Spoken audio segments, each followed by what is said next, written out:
This is Mike Kandel, the founding editor at CNN, or founding business editor at CNN. Mike, what's your opinion of the state of business journalism today? Well, I think in some cases it's better than ever. I think that's reflected in the winning entries in the Best in Business competition at the SABEW annual convention. On the other hand, business journalism has got a real problem. Papers are cutting back.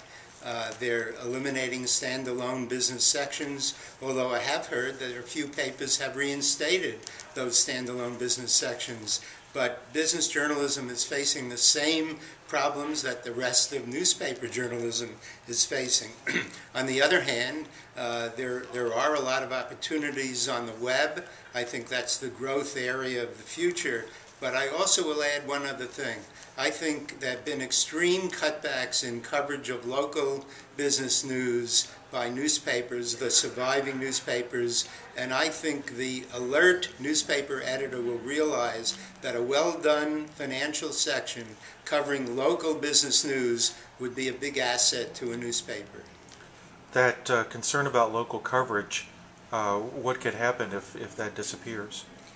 Well, if that disappears, it's a sad case, not only for journalism, but for the community it's situated in, or was situated in.